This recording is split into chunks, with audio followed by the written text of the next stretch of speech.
Good evening dear students.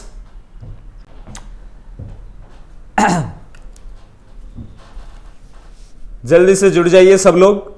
Let us continue the editorial learning series, जिसमें हर दिन एक नया एडिटोरियल, उसके नए नए vocabs, sentence formation, current updates, हम अलग अलग पहलुओं को एक साथ कवर करते चले जा रहे हैं इस सीरीज में। उसी में आज एक नया टॉपिक है हमारा ट्रस्ट डेफिसिट, विश्वास की कमी होना, दैट इज शॉर्टेज, और शॉर्टेज नहीं, लैक ऑफ समथिंग, ठीक है, missing on tech platforms and news publishers. दोस्तों, टेक प्लेटफॉर्म्स जो होते हैं वो एक प्लेटफॉर्म अवेलेबल कराते हैं सारे पब्लिशर्स को न्यूज पब्लिश करने के लिए।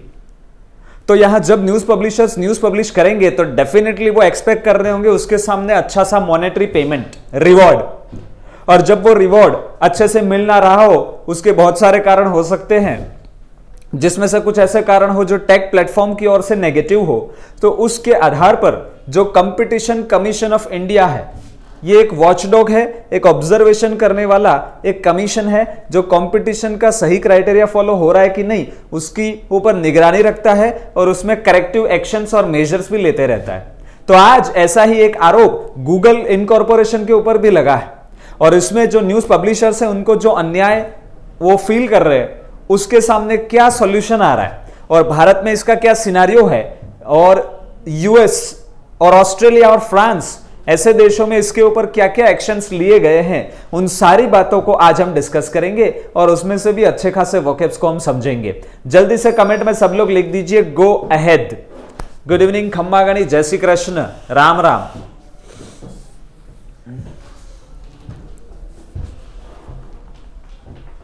चलिए माइंड मैप के जरिए समझने की शुरुआत करते हैं इस टॉपिक को। सबसे पहला, कंपटीशन कमीशन ऑफ इंडिया जो है उसका ये डिसीजन आया कि वो इन्वेस्टिगेशन जो है वो ऑर्डर करेंगे या इन्वेस्टिगेट करेंगे गूगल को, क्योंकि गूगल के खिलाफ इल्जाम लगे हैं, एलिगेशन लगे हैं, एंटी ट्रस्ट लॉज जो होते हैं, है ना, उससे संदर्भ में ये बात चल रही है कि कहीं ना कहीं आप जो राइट पॉलिसी फॉलो होनी चाहिए, जो एक ट्रस्ट दिखना चाहिए आपके ऊपर, वो नहीं दिख रहा है। तो उसके संदर्भ में इन्वेस्टिगेशन करने का एक डिसीजन जो है वो यहाँ कंपटीशन कमीशन ऑफ इंडिया, जो एक तरह का वॉचडॉग है, ऑब्जर्वेशन करने वाला एक ऑर्गेनाइजेशन है, उसने डिसीजन दिया है। ये एक सिग्निफिकेंट मूवमेंट है, बड़ी ही महत्वपूर्ण मूवमेंट है। क्यों? क्योंकि यहाँ पे एक कंप्लेन फाइल करी गई थी, जो उनका पूरा एक एसोसिएशन होता है, डिजिटल न्यूज पब्लिशर्स एसोसिएशन। उन्होंने कंप्लेन करी थी गूगल क्या करता है, डोमिनेट करता है इंफॉर्मेशन को, और जब इंफॉर्मेशन उसके पास आ गई तो उसके अपनी मनमर्जियों के हिसाब से उसका क्या करता है, एब्यूज भी करता है। और ये क्यों, किस किस जरियों से हो रहा है? तो जो फेयर शेयर ऑफ मनीस, दोस्तों मनी का कभी प्लूरल नहीं होता है, फिर भी यहां पर मनीस क्यों यूज किया गया? क्योंकि अलग अलग सेक्शन में अलग अलग पेमेंट जो बनता है वो देना हो, तो ऐसे अलग अलग सेक्शन के अलग अलग पैसा, उसको अगर हम अलग अलग तरह से देखें तो वो बन जाता है प्लूरल काउंटेबल नाउन, जिसके लिए बोला गया है मनीस। तो जो फेयर शेयर मिलना चाहिए पब्लिशर्स को वो नहीं देता है। साथ साथ में इंफॉर्मेशन जितनी अवेलेबल करानी चाहिए गूगल ने, वो इंफॉर्मेशन भी एडिक्वेट नहीं देता है, ठीक है। और साथ साथ में जो स्निपेट्स होते हैं, दोस्तों स्निपेट्स का मतलब होता है एक तरह की मिनी स्मॉल इंफॉर्मेशन या एडवर्टाइजमेंट, पॉपअप जो होता है, ऐसी स्मॉल एडवर्टाइजमेंट, तो वो जो न्यूज स्निपेट होते हैं उसके लिए भी पेमेंट नहीं करता। ये सारे पॉइंट के ऊपर जब कंप्लेन करी गई तो कंपटीशन कमीशन ऑफ इंडिया जो है उसने बोला कि चलो गूगल के ऊपर जांच पड़ताल करते हैं। That is the first scenario. अगर यहां तक समझ में आ चुका है तो कमेंट में क्लियर लिख दीजिए, क्योंकि कोई भी टॉपिक के बारे में जब कंसेप्ट पूरा समझ में आ जाए, वो टॉपिक कहना क्या चाहता है, शुरू कहां से हो रहा है, हाथ पैर कहां है, तो फिर उसको पढ़ेंगे तब लैंग्वेज पे फोकस रहेगा। आप सबकी दिक्कत बहुत बार ये होती है कि जब आप वर्बल के क्वेश्चंस टॉपिक पढ़ते हो तो अंग्रेजी पढ़ने में इतने ज्यादा खो जाते हो कि टॉपिक क्या कहना चाहते हैं उसकी सेंस हम गंवा देते हैं। तो एडिटोरियल में माइंड मैप का पर्पस ही ये है कि रीडिंग को साइड पे छोड़ो, पहले टॉपिक ओवरऑल किस बारे में क्या कहना चाहते हैं उसकी एक फ्रेम माइंड में क्रिएट करो। जब वो 15 मिनट में माइंड में एक फ्रेम क्रिएट होती है तो दूसरी 15 मिनट में उसकी लैंग्वेज को पढ़ो। तो लैंग्वेज और टॉपिक का कंसेप्ट, ये दोनों का जो संगम होता है ना, संगम, यूनियन, उससे हमारा वर्बल एबिलिटी, इसीलिए इंग्लिश को भी क्या कहते हैं, वर्बल एबिलिटी, वो इंप्रूव होता है। चलिए, बहुत बढ़िया। सो ऐसा ही एग्जांपल है ऑस्ट्रेलिया और फ्रांस का, जहां उन्होंने करेक्ट वे में, मतलब जो प्रॉब्लम्स थे उसको करेक्ट करना, सुधारने के लिए इनॉर्मस इम्बैलेंसेस जो था, इम्बैलेंस मतलब जो असंतुलन था, इनॉर्मस मतलब बहुत बड़ा, है ना। किसके बीच में? एक तरफ है big tech companies, news digital sphere, और ये जो न्यूज को मतलब शेयर करने का काम करती है डिजिटल स्फीयर, स्फीयर का मतलब होता है क्षेत्र, डोमेन, एरिया, और सामने ट्रेडिशनल जो जर्नलिज्म होती है। इन दोनों के बीच में जो डिफरेंसेस क्रिएट हो चुके हैं उसको सॉल्व आउट करने के लिए ऑस्ट्रेलिया और फ्रांस में भी करेक्टिव मेजर्स लिए गए ताकि एक बेसिस ऑफ कन्वर्सेशन क्रिएट हो सके। इन दोनों के बीच में जब बातचीत बंद हो जाएगी तो जो भी डेमोक्रेटिक नेशन होता है उसके बीच में जो एक न्यूज की ट्रांसपेरेंसी होनी चाहिए, सही इंफॉर्मेशन सही समय पे सही जरिए से स्प्रेड होनी चाहिए, वो बहुत बार नहीं हो पाती। तो वो सारी चीजों को सॉल्व करने के लिए ऑस्ट्रेलिया और फ्रांस में अच्छे खासे मेजर्स लिए गए। साथ साथ में एसोसिएशन के जो पॉइंट्स है वो ये है कि जो एंगेजमेंट टर्म्स, जो एक दूसरे के साथ जो एडवर्टाइजमेंट डील होती है, पेमेंट का रेशियो होता है, फ्रीक्वेंसी ऑफ पेमेंट होता है, उसका जो एंगेजमेंट टर्म्स होता है ना, वो गूगल है ना, और ऐसे जो बड़े बड़े टेक प्लेटफॉर्म्स है ना गूगल जैसे, वो यूनिलेटरली मतलब खुद ब खुद सिंगल हैंडेडली किसी और को शामिल ना करते हुए खुद ही उसके टर्म्स डिसाइड कर लेते हैं और आर्बिट्ररीली मतलब मनमानियों से रैंडम चॉइस पे जो मर्जी आई वैसा कर देते हैं।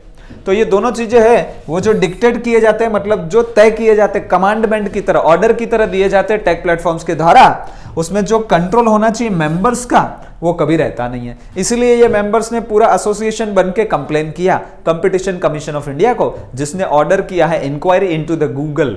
ठीक है, आगे बढ़ते हैं।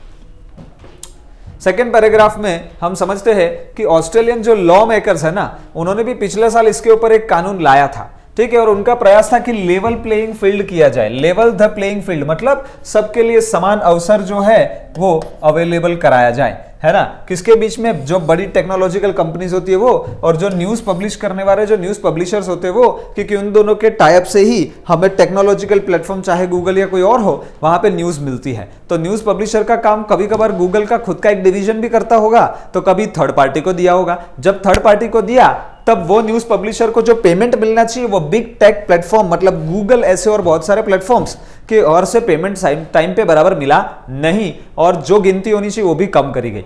इसके आधार पर ये पूरा मुद्दा चला है, और यहां जो ये कंडीशन दिख रही है ना ऑस्ट्रेलिया में, वो सच है पूरे विश्व में भी। ऐसा भी यहां पे एडिटोरियल जो हिंदू का है उसका कहना है। और बहुत रेयर ऐसा ऑस्ट्रेलियन इंटरवेंशन हुआ। इंटरवेंशन मतलब इसमें दखलंदाजी करना, इन्वॉल्वमेंट दिखाना, सॉल्यूशन करने की कोशिश करना, ऐसा पूरे विश्व में बहुत ही रेयर एग्जांपल दिखता है, जिसमें से एक एग्जांपल अभी कौन है? ऑस्ट्रेलिया है। आगे बढ़ते। भारत की अगर बात करें तो यहां पे भी पावर का इंबैलेंस तो यहां पे भी देखा जा रहा है। ठीक है, और साथ साथ में एविडेंट है मतलब कोई चीज प्लॉजिबल है, विजिबल है, क्लियरली देखी जा सके, डिजर्नेबल है, वो है पिछले कुछ सालों में देखी गई है ऐसी सिचुएशन कि क्वालिटी जो है वो सेक्रीफाइस हुई है इंफॉर्मेशन की, जर्नलिज्म की। ठीक है, और क्वेस्ट का मतलब आपकी जो खोज होती है मोर आईबॉल्स, मतलब ज्यादा लोगों का आप ध्यान खींचना चाहते हो, आप चाहते हो कि ज्यादा लोग आपको देखे। ऐसा जब आप चाहते हो when you want to gain more eyeballs, ठीक है, तो उस चक्कर में बहुत बार नेम एंड फेम का पाने के चक्कर में आप जो नहीं है वो भी दिखा देते हो, जो गलत है उसको सही बता देते हो, जो सही है उसको गलत बता देते हो, और उसके आधार पर ये वायरल कंसेप्ट जो चला है वो कहीं ना कहीं गेटिंग मोर आईबॉल्स। जब आप कहते हो वीडियो वायरल हुआ, उसका मतलब क्या? मैक्सिमम नंबर ऑफ पीपल ने उसको देखा। That is what do you mean, that is what you mean by the term getting viral. ठीक है, और आगे न्यूआंस का मतलब होता है दोस्तों छोटी छोटी चीजों के बीच में जो डिफरेंस होता है, जो एक अंतर होता है, जो डिस्टेंस होता है, बड़ा ही माइनर डिफरेंस होता है ना, वो एक यहां खोज चलते रहती है। इमोशनल एंगेजमेंट मतलब किस तरह से एडवर्टाइजमेंट में इमोशनल तरह से भी लोगों को जोड़ा जाए, क्योंकि जब आप डेयरी मिल्क की एडवर्टाइजमेंट देखते हो तो सालों से डेयरी मिल्क की जो भी एडवर्टाइजमेंट आ रही है आज वो हमारे लिए एक इमोशन बन चुका है। कोई भी सेलिब्रेशन आए, कोई भी त्योहार आए, हमारे माइंड में सबसे पहले क्या आता है? सेलिब्रेशंस का एक पैक। तो कहीं ना कहीं डेयरी मिल्क ने एक इमोशनल एंगेजमेंट जब ले आए तो चाहे वो सच हो कि ना हो, आप तो जुड़ गए, उसका बिजनेस चल पड़ा। तो ऐसा खोज इमोशनल एंगेजमेंट की भी यहां हो रही है। तो छोटी छोटी चीजों के बीच में जो न्यूआंसेस होता है, सटल डिफरेंस होता है ना, उसको भी बहुत बार इग्नोर करके जर्नलिज्म की, न्यूज पब्लिशिंग की क्वालिटी को खराब किया जा रहा है। तो एक तरफ न्यूज की क्वालिटी खराब हो रही है, दूसरी तरफ बिग प्लेटफॉर्म्स जो होते हैं टेक्नोलॉजिकल, वो अपने दबदबे का फायदा उठा के जो न्यूज पब्लिशर्स होते हैं उनको फेयर अमाउंट ऑफ शेयर जो देना चाहिए वो देते नहीं है। ये है आज का पूरा मुद्दा। आई होप आपको पूरा मुद्दा 10 मिनट में जो मैं समझा पाया वो अच्छे से समझ में आया होगा। अगर समझ में आया है तो कमेंट में एक बार जल्दी से लिख दीजिए गो अहेड, ताकि हम शुरुआत करें पैराग्राफ को line by line, word by word, English to Hindi समझने की।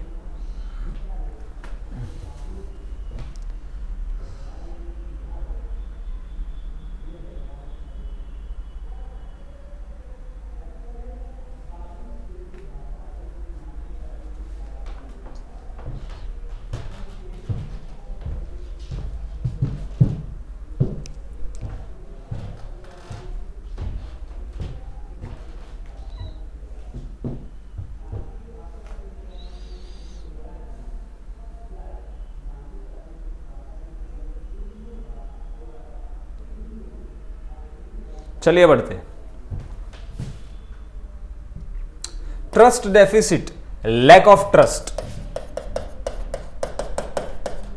ऑन टेक प्लेटफॉर्म्स जैसे कि गूगल और भी बहुत सारे, और न्यूज पब्लिशर्स जिन दोनों के बीच में टाई अप होता है वो इम्बैलेंस, जो असंतुलन आया पावर का इन रिलेशंस बिटवीन टेक प्लेटफॉर्म्स जो होते हैं वो और न्यूज पब्लिशर्स, वो थोड़ा सा चिंता का कारण यहां पे बना हुआ है। बढ़ते हैं आगे, और आगे बढ़ने से पहले थोड़ा सा अपडेट भी मैं दे ही दूं, अभी दे देता हूं क्योंकि अभी स्टूडेंट्स जुड़े हुए हैं तो थोड़ा उनको आइडिया भी आ जाए। ऑफलाइन में आप देखोगे तब भी वो ये कल वैसे डिस्कस किया ही था हमने, इसके ऊपर थोड़ा एक पोल भी करवाया था, ठीक है। वो ये कि अपकमिंग डेज में जो एग्जाम्स आ रही है आईबीपीएस क्लर्क का, तो खैर रिजल्ट भी आ चुका है। ऑफकोर्स आप में से बहुत सारों ने एग्जाम क्रैक भी किया होगा। जिन जिन लोगों ने एग्जाम क्रैक किया एक बार जल्दी से कमेंट में मी लिख दो एक बार, है ना। मैं करना शुरू करो, चलो जल्दी, ताकि पता चले कितने लोग हैं जो क्लर्क प्रीलिम्स क्वालिफाई कर चुके हैं उनके लिए भी, और जो पीओ क्वालिफाई कर चुके हैं उनके लिए तो वैसे ही प्रिपरेशन चली रही है। तो आज क्लर्क में कौन क्वालिफाई हुआ है उसकी इंफॉर्मेशन मुझे एक बार मिल जाए, ठीक है।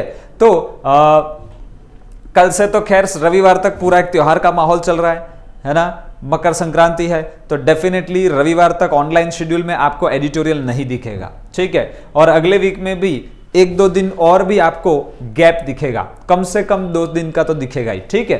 तो मोस्ट प्रोबेबली वेडनेसडे या थर्सडे, मतलब 19th ऑफ जैन या 20th ऑफ जैन, 20 जनवरी या 19 जनवरी, कोई भी एक दिन हमारा इसी समय पे 7:30 बजे जो वर्बल डिस्कशन का सीरीज है वो हम चालू करेंगे, एटलीस्ट मेंस के एग्जाम हो जाए तब तक, ठीक है।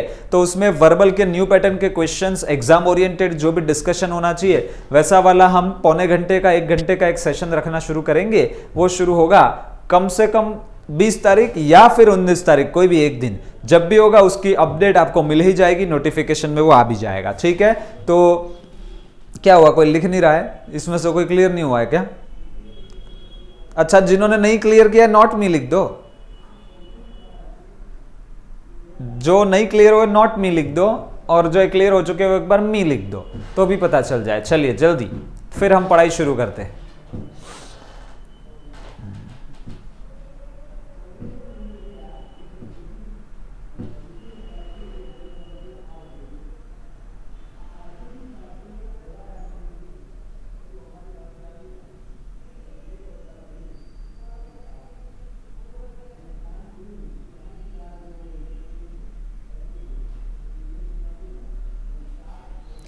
नहीं, नॉट, अच्छा एग्जाम नहीं दी, नॉट मी, ठीक है, नॉट मी, ठीक है, नॉट मी, चलिए ठीक है, नॉट मी वाले ज़्यादा है। रोशनी, पूजा, जानवी, गुड़िया, पायल, हितेश, भावेश, दीपक, नेहांशी, ठीक है, चलिए कोई दिक्कत नहीं है। ऑफलाइन में भी जब देखेंगे, हाँ चलो हेमांगी का क्लियर हो चुका है, वेरी गुड, ठीक है।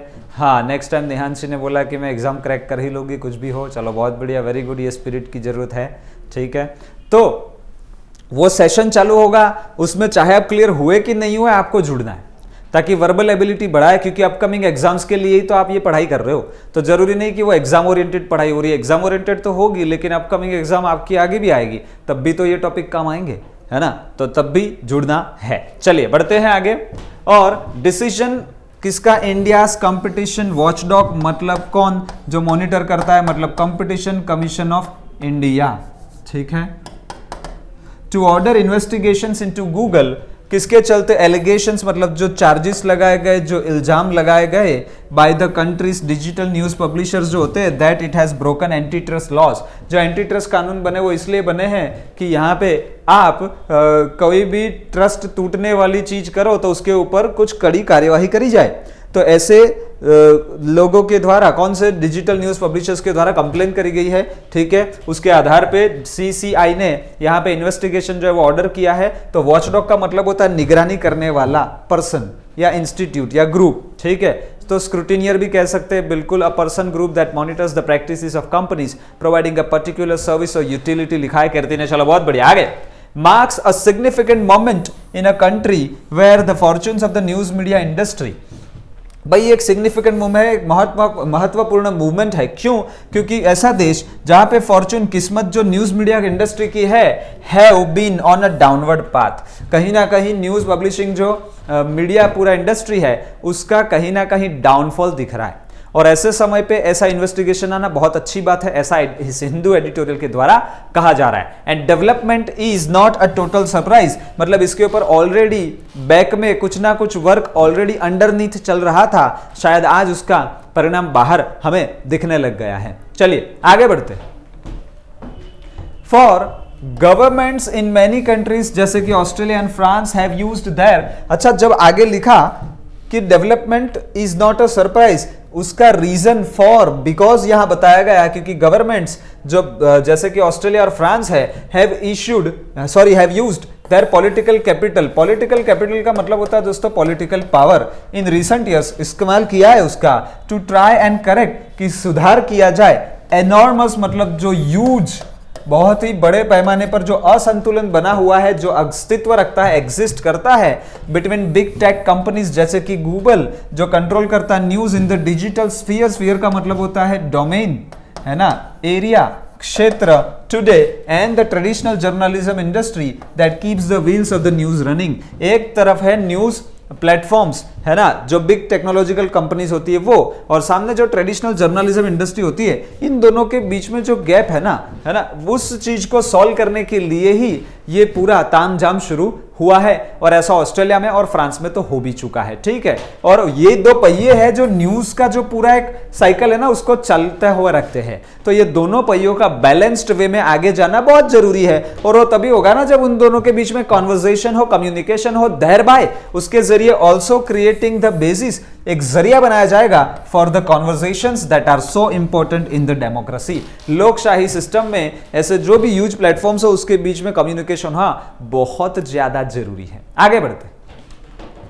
The investigations have been ordered on the basis of complaint by India's Digital News Publishers Association। तो जो ये DNPA एसोसिएशन है उसके द्वारा यहाँ पे एक तरह से कंप्लेन करी गई। उस कंप्लेन के आधार पे वॉचडॉग जो है India's, that is competition commission of India, उसने इन्वेस्टिगेशन ऑर्डर किया है, विच हैज अलेज्ड। और ये जो एसोसिएशन है उसको कहा गया है विच, उसने इल्जाम लगाया है कि Google not only dominates the market for information, जितनी भी ज्ञान है, नॉलेज है, इंफॉर्मेशन, उसके लिए सबसे बड़ा दबदबा, सबसे बड़ा डोमिनेंस किसका है? गूगल का है। वो तो डोमिनेट करता ही है, लेकिन साथ साथ में एब्यूज करना, मिसयूज करना, गलत इस्तेमाल भी करता है इस डोमिनेंस, इस प्रभाव, इस प्रभुत्व का, और वो नेगेटिव बात है। उसके ऊपर कंप्लेन करी गई है किसके द्वारा? डिजिटल न्यूज पब्लिशर्स एसोसिएशन के द्वारा। और वो कंप्लेन को किसने सुन लिया है? कंपटीशन कमीशन ऑफ इंडिया ने, और इंक्वायरी ऑर्डर करी है किसके अंदर? गूगल के अंदर। चलिए आगे बढ़ते हैं। क्लियर लिख दो अगर यहां तक समझ में आ गया तो। चलो जल्दी दोस्तों फटाफट क्लियर लिख दो अगर यहां तक का समझ में आपको आ चुका है तो।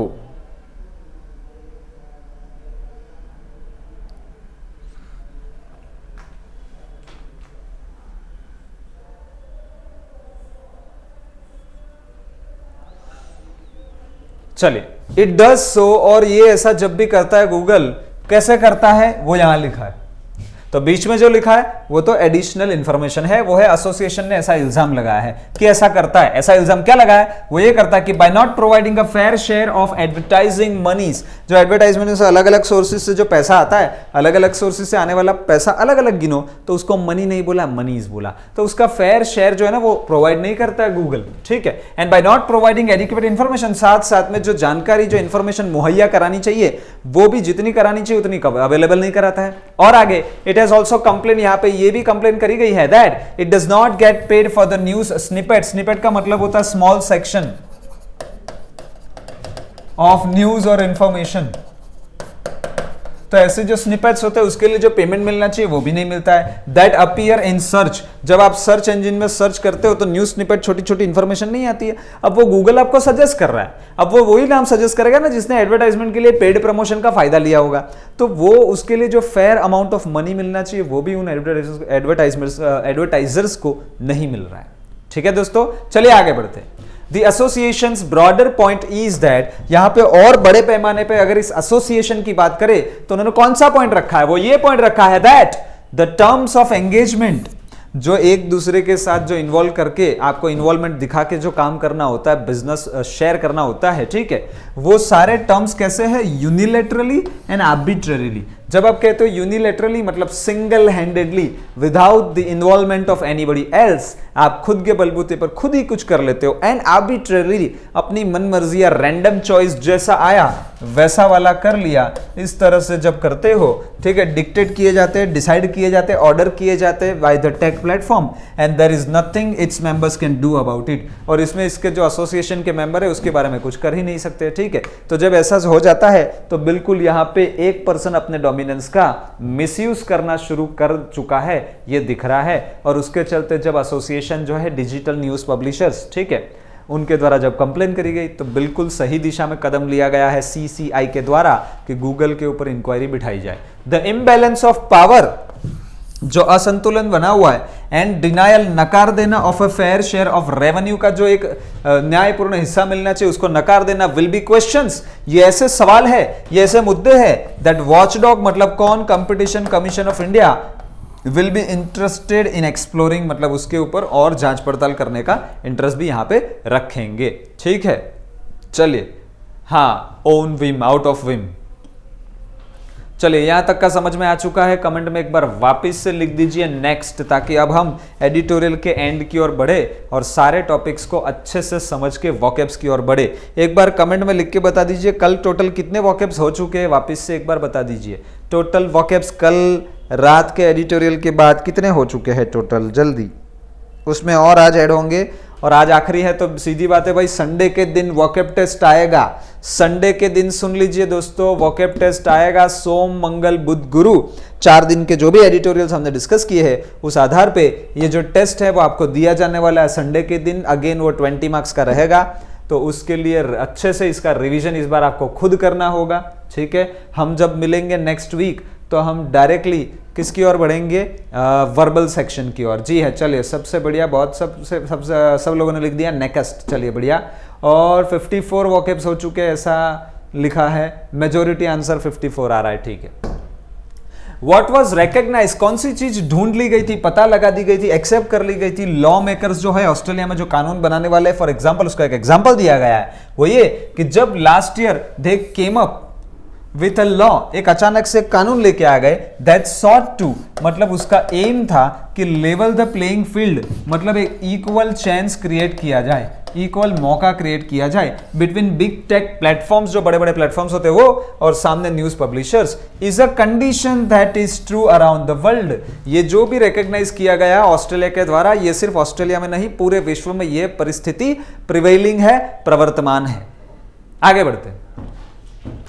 और भारत में भी द पावर इम्बैलेंस एग्जिस्ट्स, यहां पे भी वो असंतुलन पावर का बना हुआ है, and has only gotten worse in recent years, और हर साल ये और भद्दा और खराब ही हुआ है। द न्यूज मीडिया इंडस्ट्री जो है, जो इन्वेस्ट करती है in journalist, has struggled to stay afloat.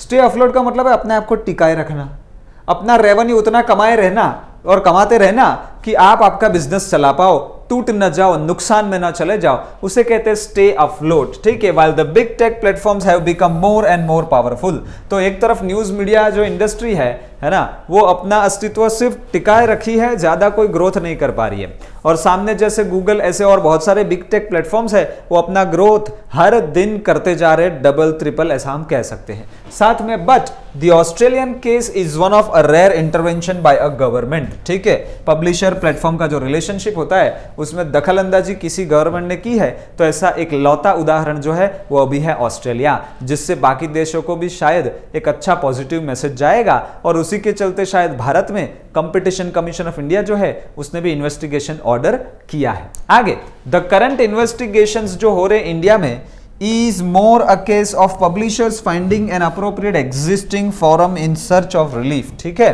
वापिस मैं बता रहा हूं, करंट जो भी इन्वेस्टिगेशन इंडिया में हो रहा है is more a case of, ये ऐसी बात है कि पब्लिशर को एक अप्रोप्रिएट, एक ऐसी फॉरम, एक ऐसा प्लेटफॉर्म मिला जहां कम से कम वो थोड़ा जो अपने प्रॉब्लम्स के लिए राहत ढूंढ रहे थे उसका एक प्लेटफॉर्म तो मिला, ये बात है। Level playing field, a situation in which everyone has a fair and equal chance of succeeding, बिल्कुल कृतिका जैसा ही लिखा है आपने। चलिए आगे बढ़ते।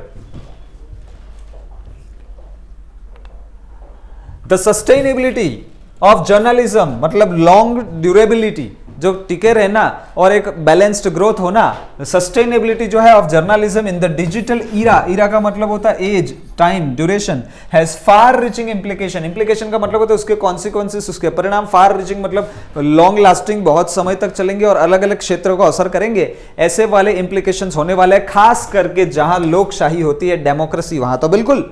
And it has been quite evident, मतलब प्लॉजिबल है, बहुत ज्यादा अच्छे से ये बात देखी गई है क्या, इन रिसेंट ईयर्स दैट वो industry has ended up sacrificing quality, और ऐसा करते करते ये जो न्यूज मीडिया इंडस्ट्री है वो कहीं ना कहीं सेक्रीफाइस करने लगी है अपनी एक खोज, अपनी एक सर्च, किस चीज के लिए सर्च है, फॉर मोर आईबॉल्स, मतलब ज्यादा अटेंशन पाना चाहते हैं, उस खोज में बहुत सारे गलत काम की ओर भी करने लग गए, बढ़ने लग गए। एंड न्यूआंस मतलब एक जो सटल, जो एक डिफरेंस होता है, डिस्टिंक्शन होता है, थोड़ा सा भेद होता है इन द क्वेस्ट, सर्च जो किया जाता है फॉर मोर इमोशनल एंगेजमेंट, मतलब बहुत बार इमोशनल अपील्स को भी अराउज करते आपसे गलत काम की ओर आपको बढ़ावा दिया जाता है। ऐसी भी न्यूज या ऐसी भी इंफॉर्मेशन बहुत बार पब्लिश होती है जो मीडिया की क्वालिटी को और गिराती है, डिटीरियोरेट करती है, ठीक है। The cost of not being able to get a fair value, और यहाँ जो नुकसान है, जो खर्चा है आपका, कि जो एक वैल्यू मिलनी चाहिए थी वो नहीं मिली, फॉर जर्नलिस्टिक एफर्ट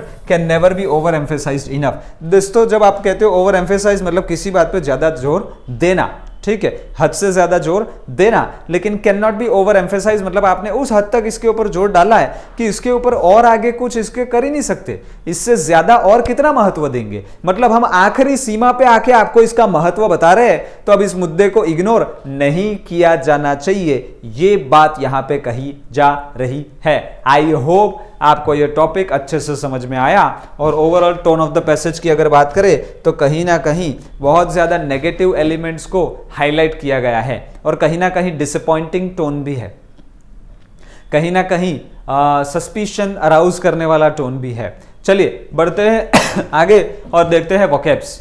सबसे पहला 55, watchdog, the one who monitors a person, activity और सिचुएशन, जो ऑब्जर्वर होता है ना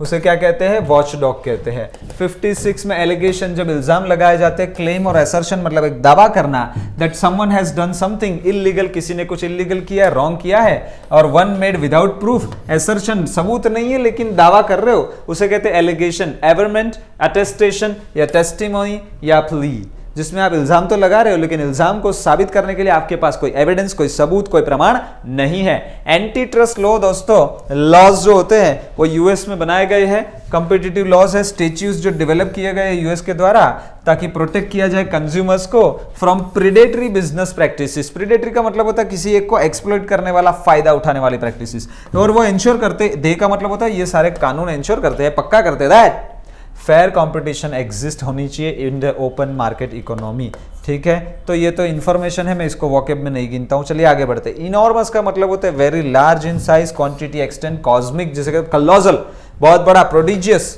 है ना, क्या लिखा है, गार्गेंचॉन, ठीक है, हर्क्यूलियन और गिनोरमस, ठीक है। चलिए आगे बढ़ते हैं। तो ये है आपका 57 वॉकेब।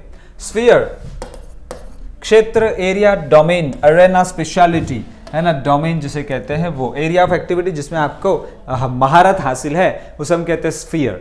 एब्यूज करना ये वर्ब है, गलत इस्तेमाल करना, देखो एक शब्द में बोला था एक्सप्लोइट करना, परवर्ट, एकदम विकृत चीज की तरफ फैल जाना, ठीक है। Take advantage of, bad effect और बैड पर्पस से मिसयूज करना, किसी चीज का मिस एम्प्लॉय करना। चलिए आगे बढ़ते हैं। News snippet, a small piece of information और न्यूज जो होती है वो। 61 है unilaterally, used to indicate that something is done only by one person, group or country, जो इन्वॉल्व होती है सिचुएशन में विदाउट एग्रीमेंट ऑफ अदर्स, दूसरे की सहमति बगैर आप खुद ही कोई काम कर लेते हो उसे कहते हैं यूनिलैटरली सिंगल पर्सन इन्वॉल्वमेंट। चलिए आगे बढ़ते हैं। 62 arbitrarily, randomly, on the basis of random choice of personal Vim, खुद को जो एक फीलिंग आई, इंस्टिंक्ट आई, उस आधार पर डिसीजन ले लिया, रादर देन एनी रीजन और सिस्टम, बिना कारण के, without restraint in the use of authority, autocratically, खुद ही कुछ कर लिया अपनी मनमानी चला के, उसे कहते हैं ऑटोक्रेटिक डिसीजन, ठीक है। चलिए आगे बढ़ते हैं। ये हो गया आपका 62। 63 पे है आपका एक तरह का फ्रेज, और लेवल प्लेइंग फील्ड का मतलब होता है सिचुएशन जहां हर किसी को फेयर एंड इक्वल चांस मिलता है सफल होने का।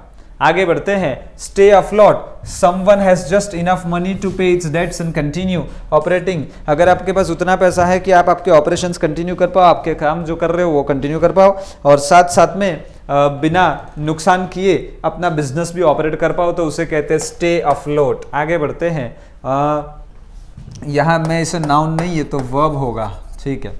एविडेंट होना, clearly seen, understood, obvious, apparent, discernible एक अच्छा शब्द है जिसे आप याद करोगे। मैनिफेस्ट ठीक है, पैल्पेबल है, ब्लैटेंट है, टेंजिबल देखा जा सके वैसा है। 65 तक हम पहुंच चुके हैं। क्वेस्ट, आप किसी चीज की लॉन्ग, आर्डुअस मतलब सख्ती के साथ, कठोरता के साथ जो सर्च खोज चलाते हो, है ना, हंट और परस्यूट, दैट इज 66। 67 पे बढ़ते हैं, get an eye ball, gain N attention, या किसी का ध्यान खींचना, टू गेन अ लाइमलाइट, ठीक है, उसे कहते हैं क्या, एक तरह से गेट एन आई बॉल। और nuance, a subtle difference, subtle का मतलब होता है बड़ा ही सूक्ष्म सा अंतर जो होता है, और shade of meaning, expression, sound, gradation जिसे कहते हैं थोड़ा थोड़ा वेरिएशन, सटैलिटी या रिफाइनमेंट या ओवरटोन या डिग्री। तो ये हो गया आपका 68। आगे बढ़ते हैं, आगे बढ़ने के लिए हमारे पास कुछ रह नहीं गया है, तो इतने वोकेब हमें देख लिए। टोटल आपके हो चुके हैं 68 वोकेब्स। चलिए यहां तक क्लियर है। चलिए थोड़ा सा शंका जताता हुआ तो मैं आज का टोन लिखूंगा क्रिएटिंग सस्पिशन। चलिए दोस्तों, क्लियर है ये टोन, शंका जगाता हुआ, थोड़ा सा डर भी जगाता हुआ, और साथ साथ में एप्रीहेंसिव भी कह सकते हो। कैसा कह सकते हो, मैं कैसा कहूंगा, एप्रीहेंसिव। ये एक आंसर ले लोगे तो भी परफेक्ट है, टोन ऑफ द पैसेज। चलिए, हाँ, इनॉर्मस मतलब एम्पल। कृतिका ने कहा था कि सर टोन कंडेम लेते हैं, सिर्फ यहाँ पे आपको ईर्ष्या नहीं करी गई है, ठीक है।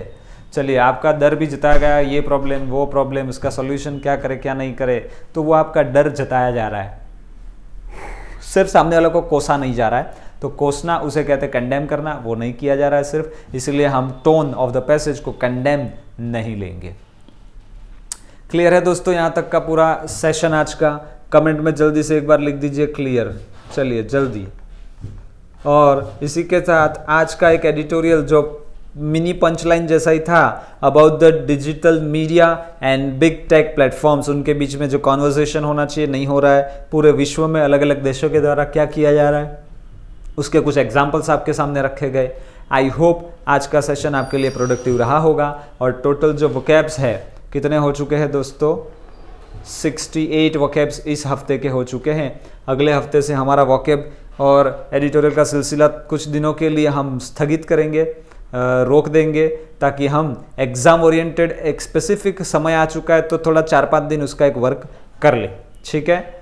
चलिए, क्लियर लिख दिया सब लोगों ने। And with that I would like to sign off from this session and happy Makar Sankranti to one and all and a safe Makar Sankranti to one and all. तो सेफली इस सेलिब्रेशन को सेलिब्रेट कीजिएगा, इस त्यौहार को सेलिब्रेट कीजिएगा सेफ्टी के साथ, ताकि 3 दिनों के बाद जब वापस से अपना सेशन शुरू हो तब आपको उहू ऐसा ना हो। क्लियर है जी? चलिए, once again I would like to sign off from this session. Once again happy Makar Sankranti in advance. Thank you, bye bye and good night.